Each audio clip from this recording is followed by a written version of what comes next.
Hi, folks. So please, listen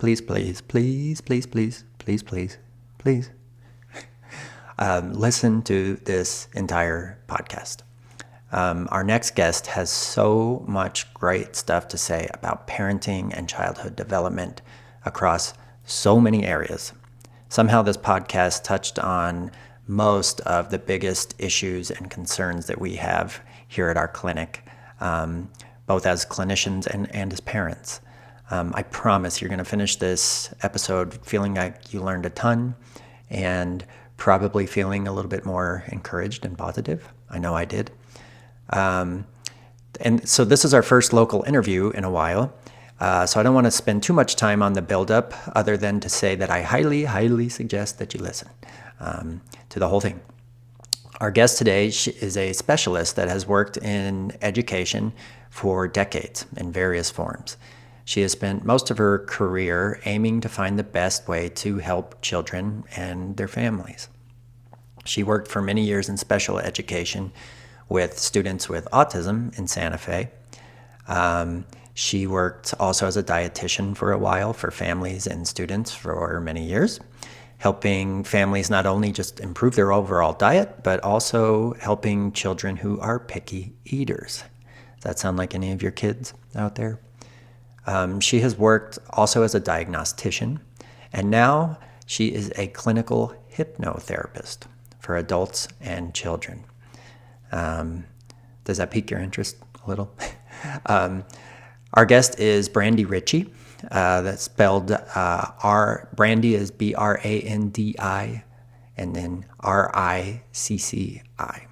We'll leave links to her website and social media in the description for this podcast, but you can find her by visiting brandiricci.com or Brandi Ricci Hypnotics, and that's Hypnotix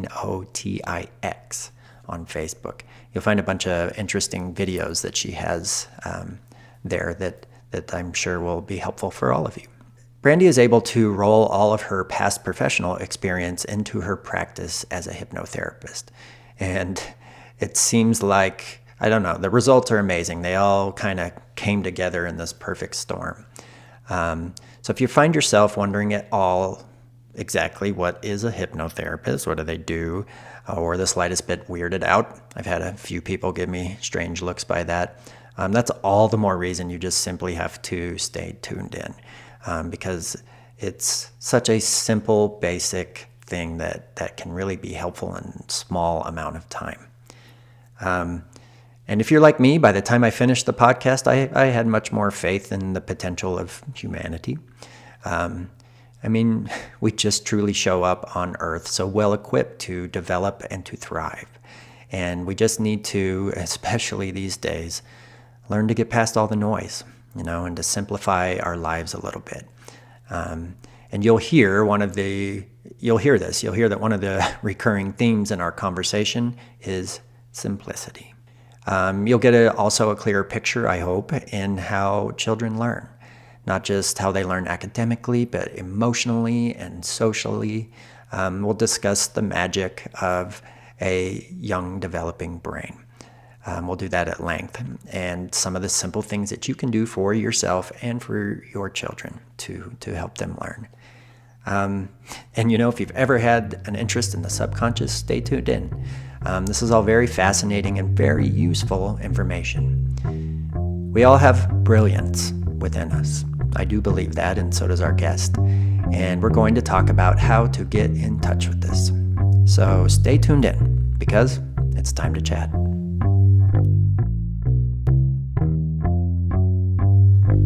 Hi, I'm Tanya Friend, and I've been a speech and language pathologist for 13 years.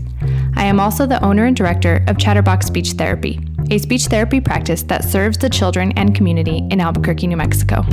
And I'm Corey Walker.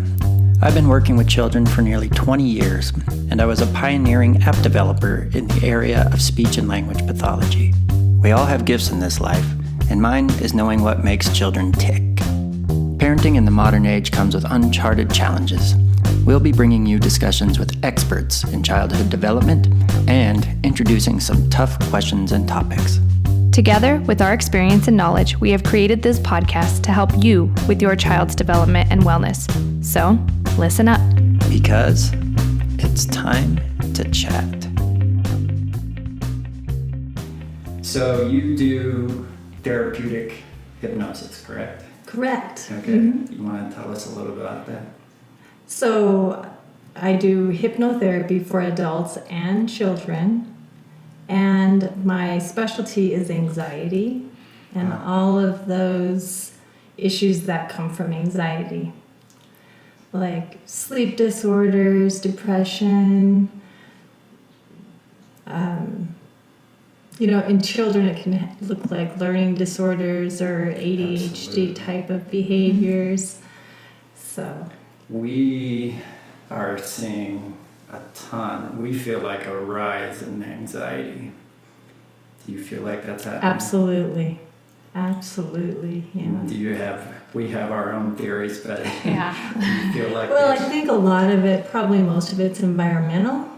Yes. And that can be, from environmental toxins to just environmental settings, whether, just too much stress.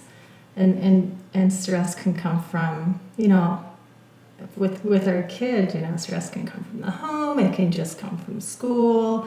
Our schools are very stressful places these days, it seems like. It's sort of counterintuitive that we would think schools would be a stressful environment for little ones. I treat as young as 6 all the way, to adulthood.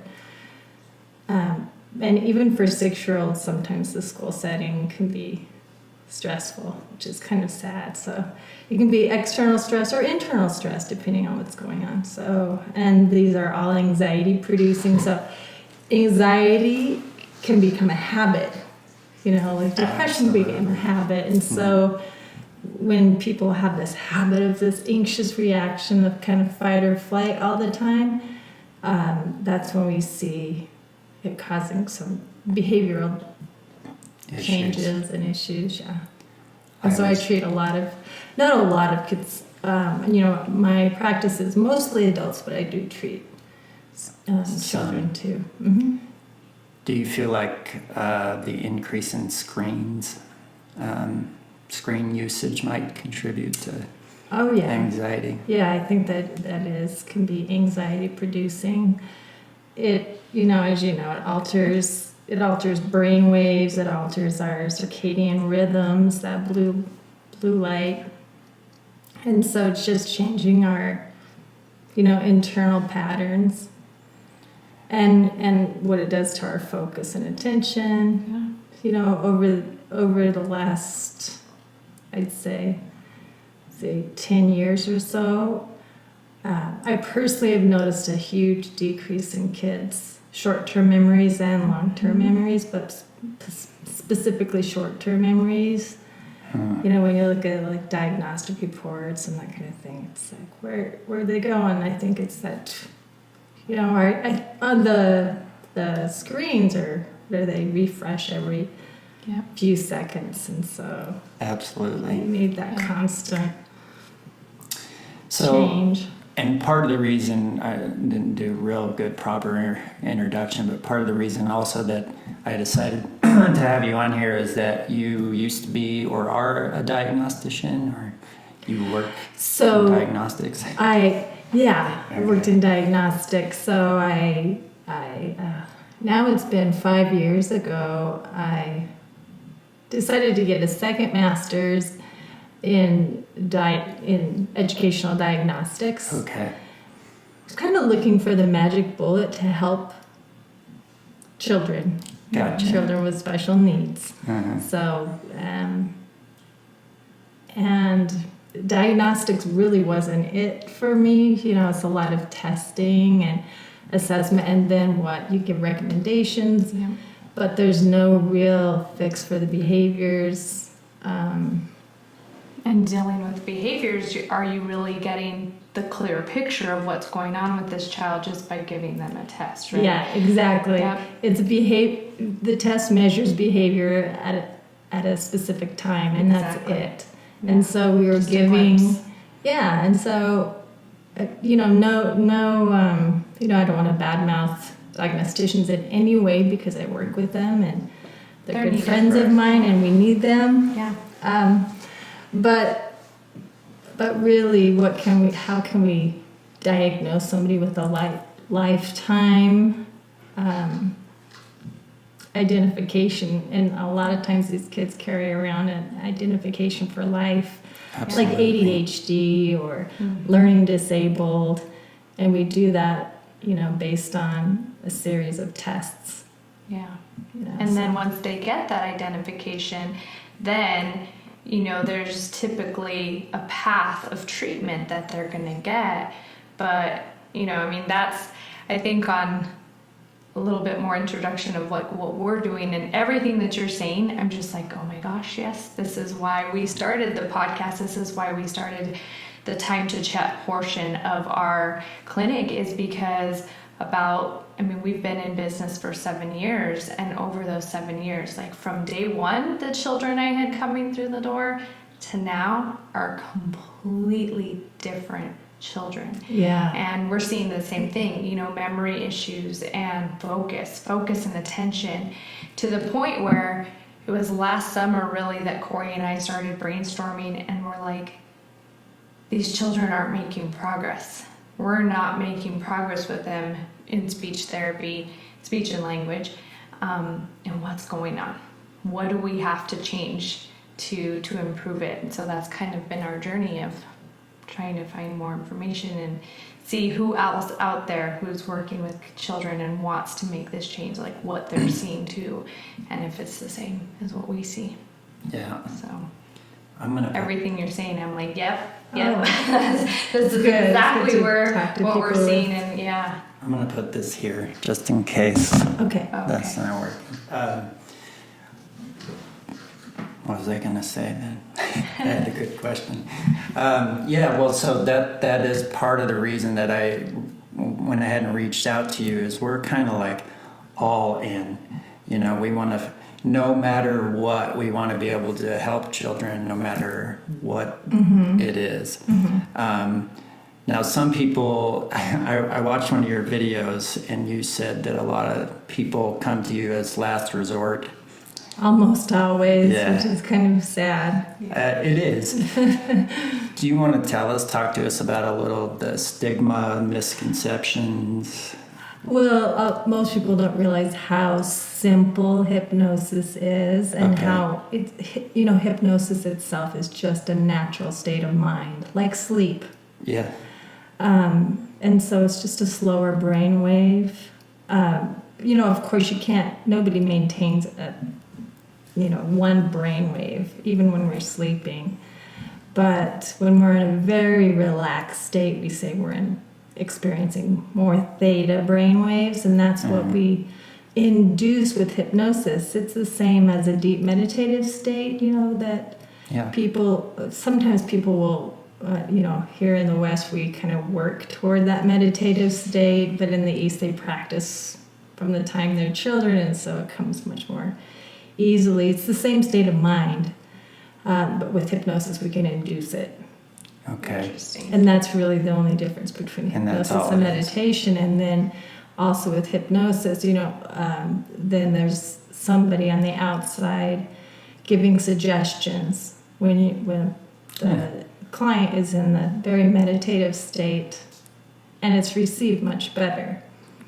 That makes Basically, it just calms, the executive functioning, that whole frontal lobe, it just calms it.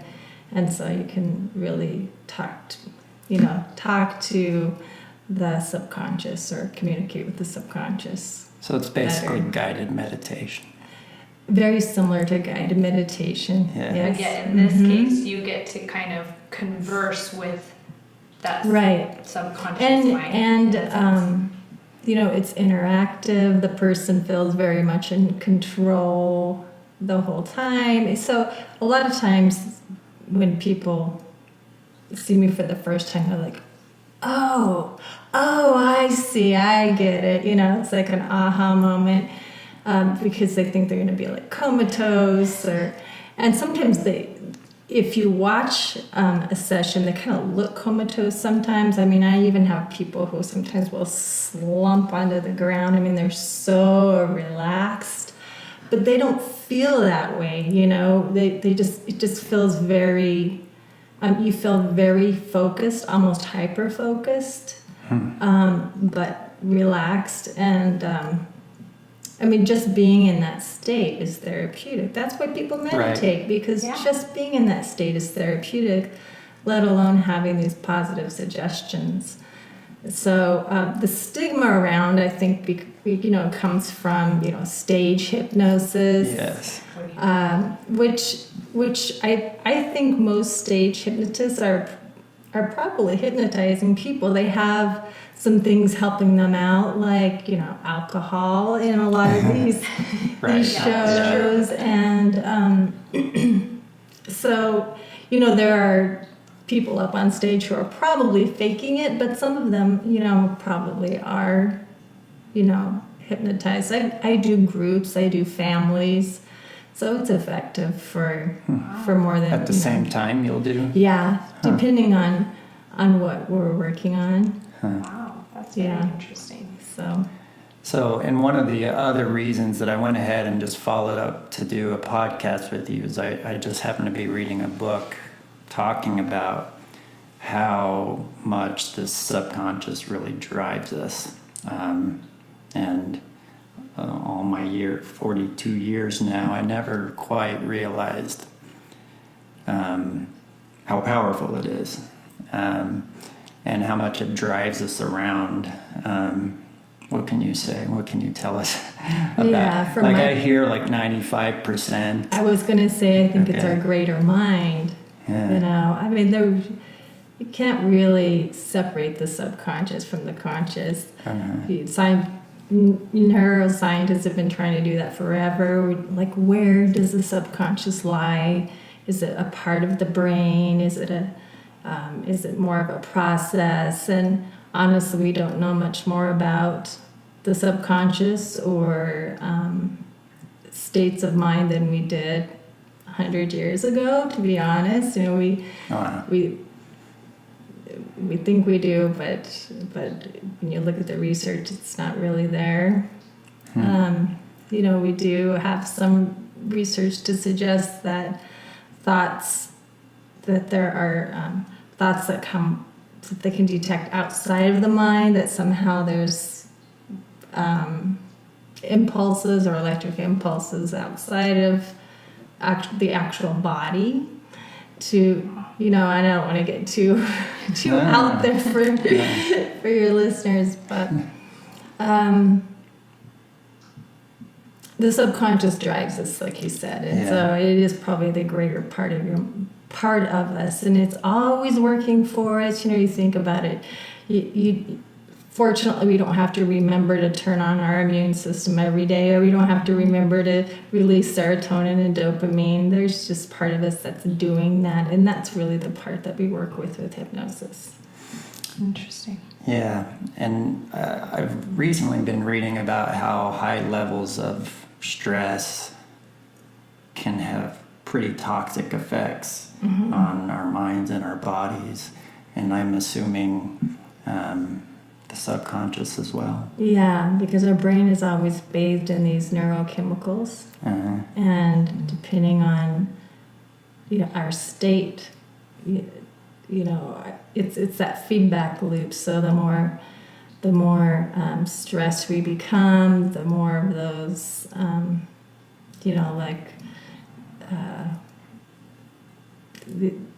the various cortisol, those types of chemicals will be released in our body, and then it tells us we're stressed, and so then we release more of those chemicals, and then it's just that neuro feedback. And when we can relax the body, when your body's very relaxed and your breathing is slow and rhythmic, then you're telling yourself you're safe.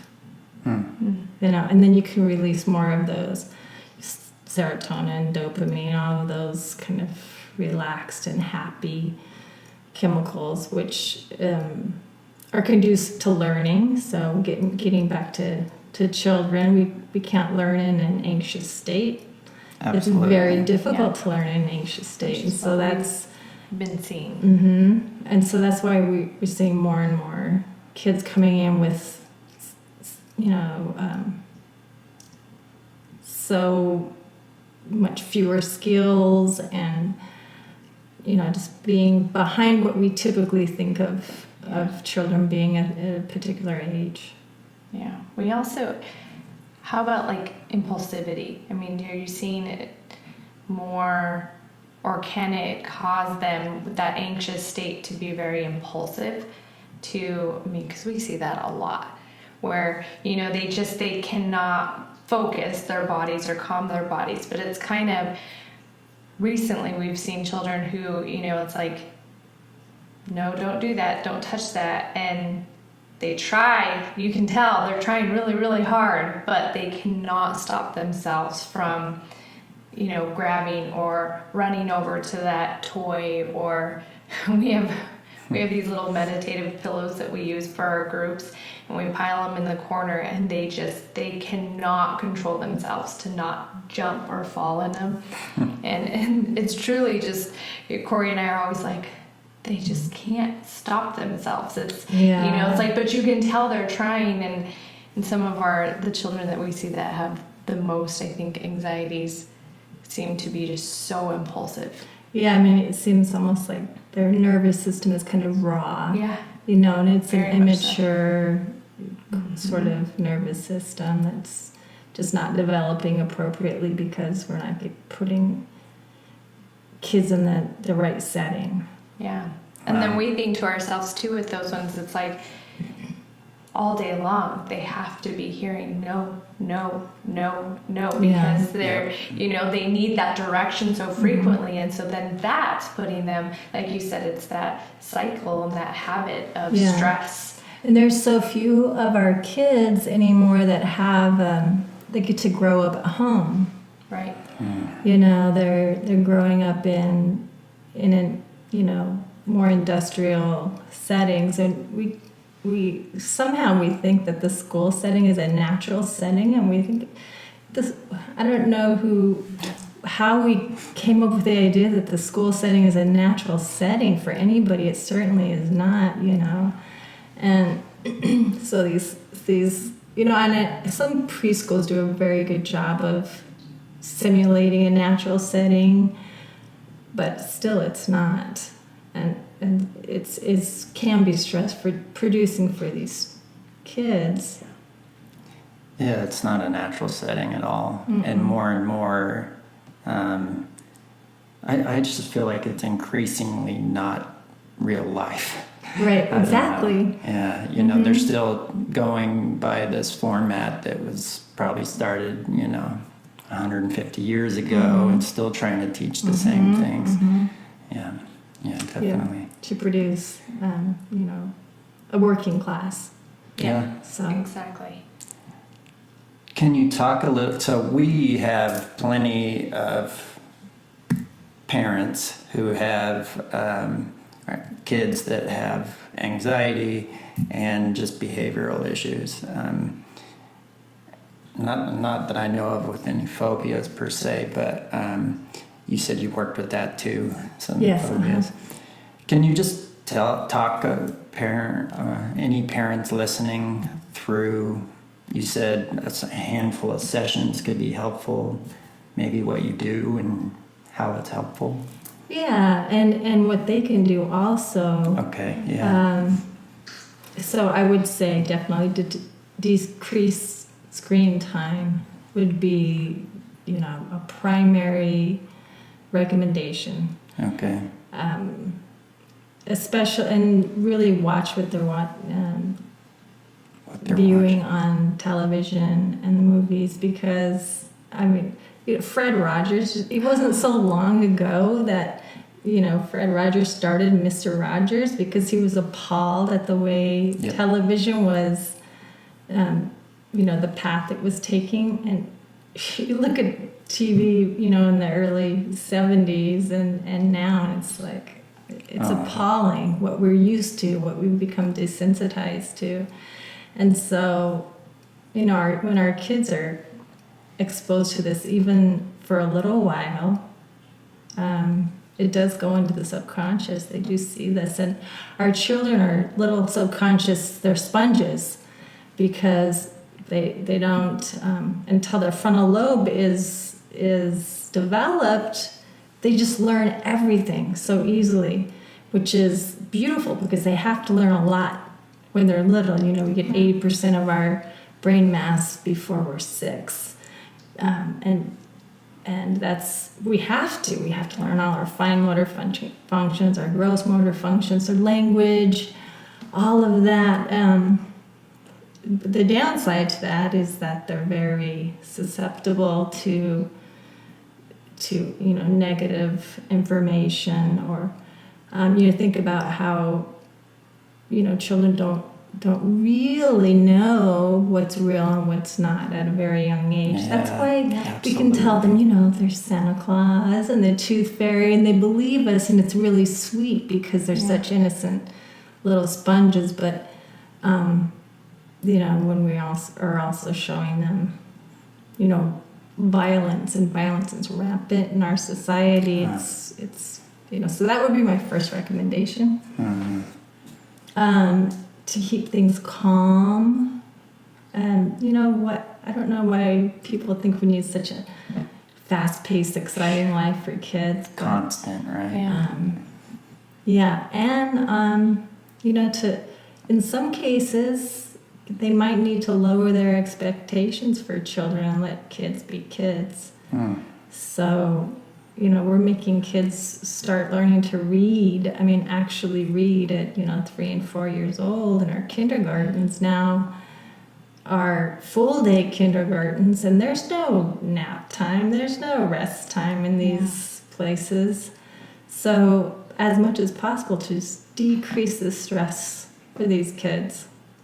Let them play and let them imagine. Oh, yeah, free play. Free play, not soccer, not... Yeah. Yeah, exactly. Baseball, Not free play. high competition kind of situations. Yeah. What about body movement? Like getting to allow for lots of movement. Yeah. These poor kids. They need it. Not sitting at a desk all day or in a chair. Yeah, we've seen a dramatic difference incorporating those things into what we do in therapy. Changes have started that we couldn't get with more traditional. We used to know that kids learned through play, and it's like they've forgotten somehow. I think that if there's anything that I would like parents to hear about what you're saying is about how we can talk. I want to touch a little bit on the brain and executive functioning and when that develops, but the fact that their children are learning, whether you think they're paying attention or not, like that stuff is going in. So you have to watch what you say around your children, because they may not look like they're paying attention, but they definitely are. Obviously, what you show children, I think. And I think we even have to remind ourselves sometimes, because sometimes we're like, are these kids even paying attention? Are we really making a difference? But those first, you said 6 years, 8 years? Yeah, before 6 years. They're learning not like we know learning. Exactly. Right? Who actually teaches their children to speak? Right? We don't say, occasionally we might say mama, but before you know it, it's like through osmosis, our kids are talking by the time they're 3 and 4 years old, hopefully. Yeah. And it's not that they were explicitly taught, because those little ones don't need explicit teaching, because they're subconscious learners. They're learning everything around them, and you're right, they're always learning.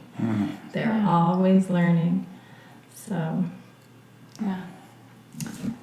I'm going to peek at a So couple much of my to questions think here. about. And it's interesting that, you bring that up too, because that's one of the things that I can say we've definitely seen a change in, is that children, even though it is, we don't have to teach them to speak.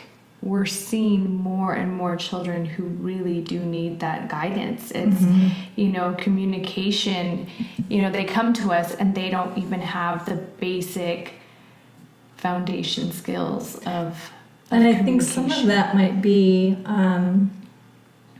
the age of the parents now, because our parents are on their phones, and so the language is not, they're not conversing with their kids like maybe my parents did with me. Right. So, we see children come into, and it's like they have words and they'll say things, but it's kind of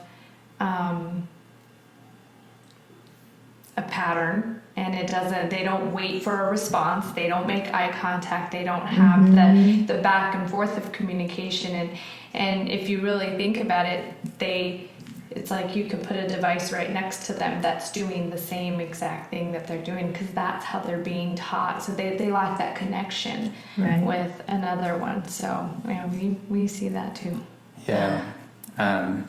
And what I found fascinating, I think I've talked about this before on podcasts, but they've done studies where they'll put a child in front of a human being and teach them things, and the person is talking. Then they'll set a child in front of a TV screen with the person on the other end, but teaching the exact same things. And the children do not learn from the screen. There's something I don't know about, the social areas of the brain maybe needing to be turned on, I guess. And so, you're right. Parents are increasingly looking into their phones rather than looking at their children. Which probably obviously delays learning, but probably adds to anxiety too, I would think. I imagine we don't really have any long-term research to let us know what's going on, the long-term effects of this. So. Do you see, with working, because you mentioned you work with the whole family sometimes, but I mean, as like you said, there's not a lot of research to show, phones and devices haven't been around that long, but we can even tell that for us as adults, because devices weren't around when I was a child, but as I got older, more and more they've become a part of our life. So we even it causes us to have anxieties and us to have that constant need to know, need to be connected. And so obviously the parents of these children are starting to deal with the anxieties and some of those things that come from using their devices too much. Are those anxieties kind of passed to the children? Because they absolutely are. And so it can be those anxiety from any source, because kids are they're learning non-verbally when they're babies and toddlers, so they're very in tune to their parents' emotional state. And so, when a parent's anxious, they might not even realize that they're anxious, but the child will. And you see that babies will cry when the mom gets upset, because the babies, it's nothing magic about it. It's the fact that the kids are very in tune to the physical changes in their parents. They have to be. They have to be. Right? That's how we've survived. Yes. Yeah. So, I don't think parents really realize what their state does to the kids. Yeah. And so, whenever, arguments or just, talking, complaining and those types of things around the kids does affect our children. So it's more than the device. I think it's just modern life that's kind of causing... Yeah. We need to get back to simpler things. I know I sound like I'm really old now, but... No, we feel the same way. But, it's true. And like you said, even, arguing and complaining and that stuff, that's these days that's even happening through a device. So the parent might not even need somebody else in the room they're arguing with. They could be arguing over, what they social don't media realize, and stuff. Yeah, so getting back to the subconscious is when you're reading, you're going over social media and you're looking at all of this politics or whatever. There's a lot of negative there's a lot of positive too, but Yes. there could be negative, and your state changes. Well, that does affect the kids around, the children. So it's interesting. Very interesting. Yeah. Very- Well, and so the subtitle of our podcast, we call it Time to Chat, but it's called Parenting in the Modern Age. Mm-hmm. And our whole thing is, how do we get back to basics in this and still be a part of the modern world, so, and that's part of the reason why we have you here. I mean, I don't think anybody's going to get rid of their phones or computers. Right. They're very helpful, but we need to come up with ways to compensate and to add simplicity, I guess, back in through things like free play. Yeah. Read alouds. Yes. Just talking with our children, playing games. Yeah. Yeah. It seems so simple, right? It all is very simple, Yeah. and hypnosis is very simple. So it's simply a relaxed state, and so many of us forget to truly relax and be able to shut off. So. And you said in one of our emails that you feel like most kids that come to you enjoy it.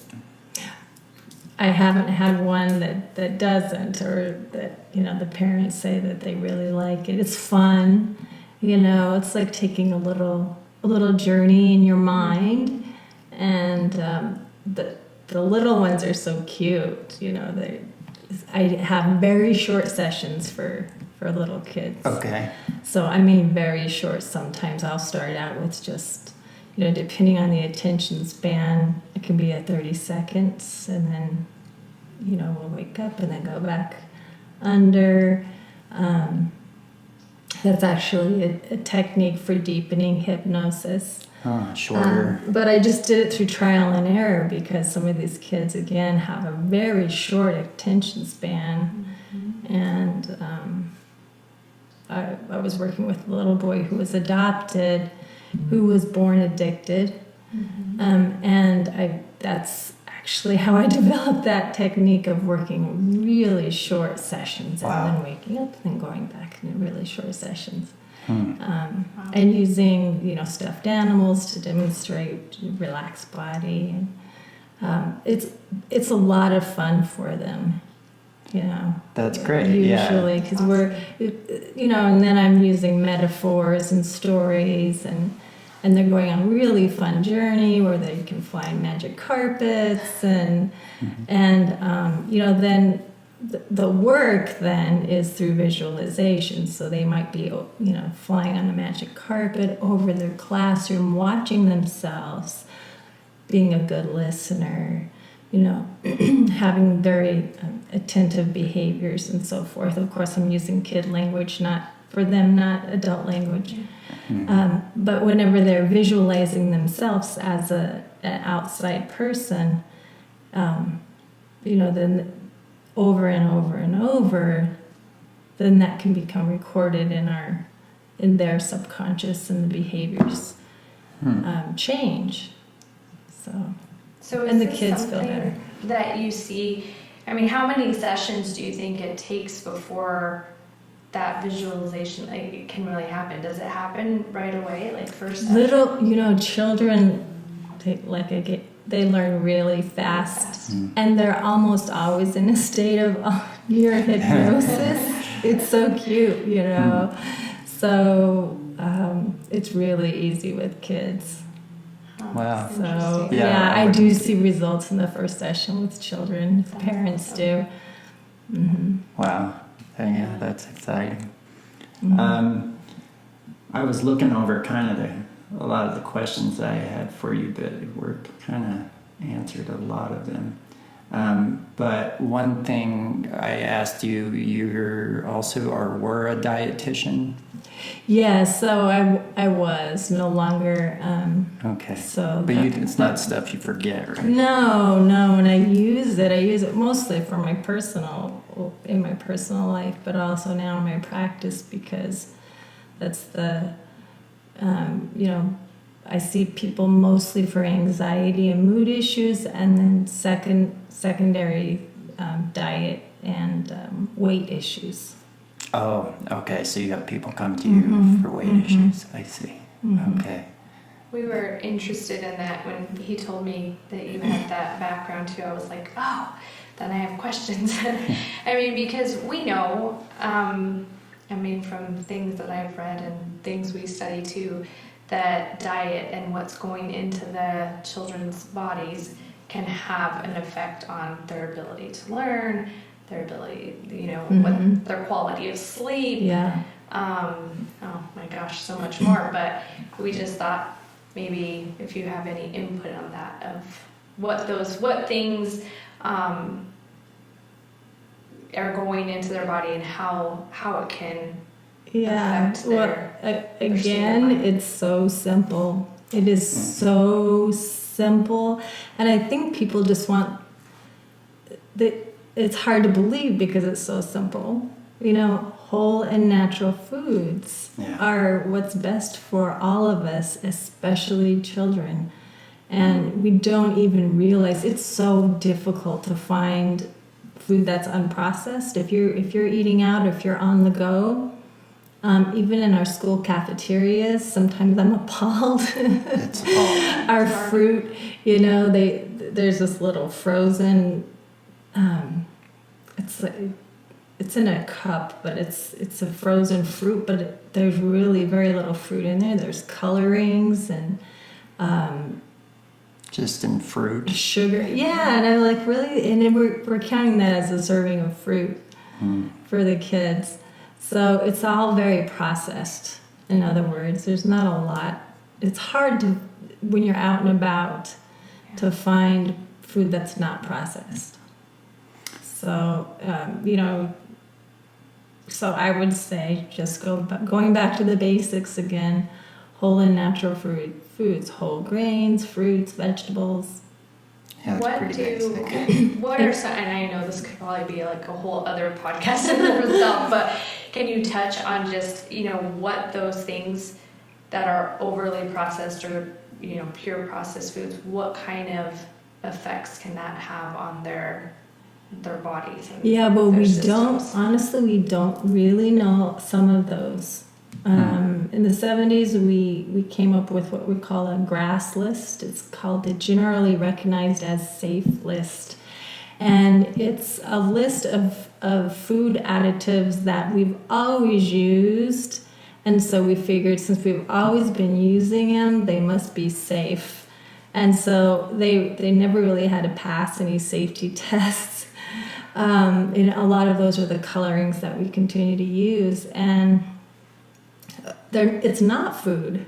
It's not food, and it's not really recognized by the body as food, but we store it in our fat cells. And so I do think it has neurological effects when we eat a lot of these crazy additives, and it's in almost everything processed has, BHT or colorings or.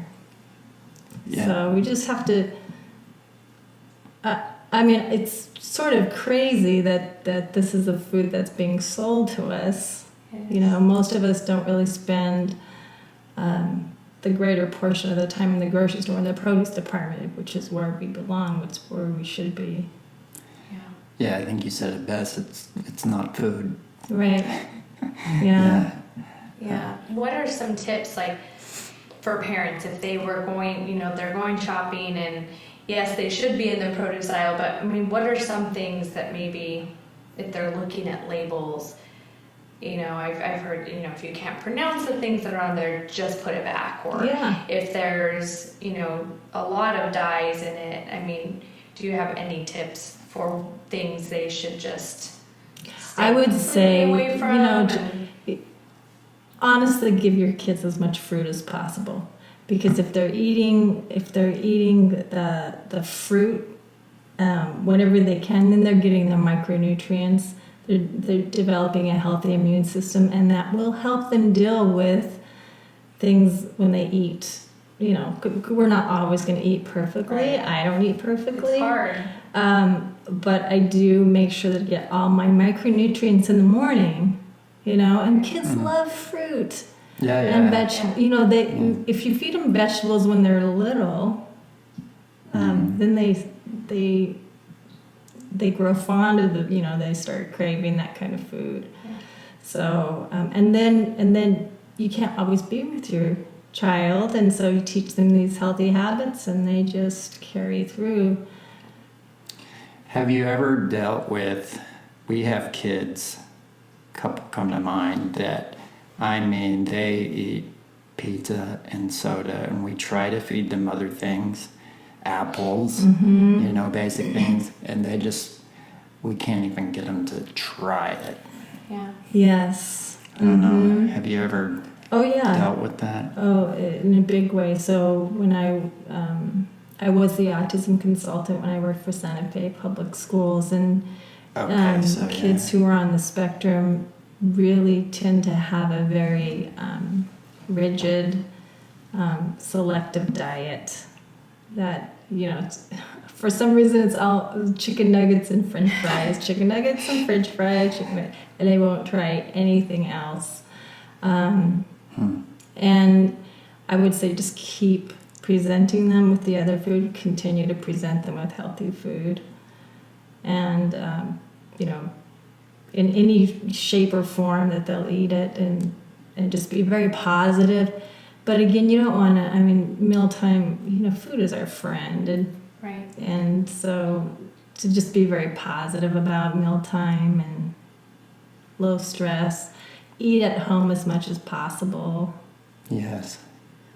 My wife told me about a documentary where these kids had severe behavior issues, and they ate horribly. They had a specialist come in, and it was brutal for a few weeks because the kids put up fights and everything, but they were doing things similar to what you were saying. They just keep presenting alternatives and good foods, and their behavior issues, I'm sure it wasn't 100%, but they got way, way better. Can make a huge difference. Yeah. And what the parents are eating also dictates very often what the kids eat. Absolutely. So, if the whole family is eating pizza and chicken nuggets, well, then that's what we all eat. You can't really expect kids to eat whole foods when we're having ribs or whatever. And I think too, I love your advice of just keep presenting it to them and keep trying, because once they start to experience those foods and their body starts to feel differently, it's going to take them time to learn, oh wow, this feels better. I feel better. Now I'm not as irritable. I'm, maybe your child's sleeping better, maybe, because it affects their whole body. And once they start to realize, oh, this feels good, then like you said, they'll start craving those healthy. And their taste will change. Yes. Yeah, junk food doesn't taste the same. It doesn't taste good after you've been eating whole foods after a while. Yeah. Only one more question, and then we'll let you go. I know. So, I'm sure that parents. I know myself as a parent, because of how we were raised. I don't know if imprint on our subconscious is the right word, but it dictates how we parent, also how we were parented. And sometimes it's not always good. Sometimes you were brought up with some bad things. Do you think parents could come to you to kind of maybe get in touch with some of those things and maybe, I don't know, get rid of some of the bad, I don't know, things that they wish they weren't doing as parents. Does that make sense? I actually really prefer to treat parents over children. Oh, that makes sense. If the behaviors or if concerns are happening at home, because it just directly affects the kids. Right. And it's pretty fast. It's the results also are pretty fast. And yeah, we because we were subconscious learners when we were little, right. and we heard our parents. So I mean, nobody ever has an intention to cause any sort of mal-effects or maladaptive behavior in their kids. But there's a part of us that records everything we see, hear, or experience, and there are certain other triggers that cause these behaviors to come about. So if you were conditioned to I'm trying to think of an example now. Associate, let's say, mealtime with arguing, Okay. or confrontation, then sort of subconsciously, every time you sit down, then you might have a confrontational conversation. That's a very simple That's a good one, though. Yeah.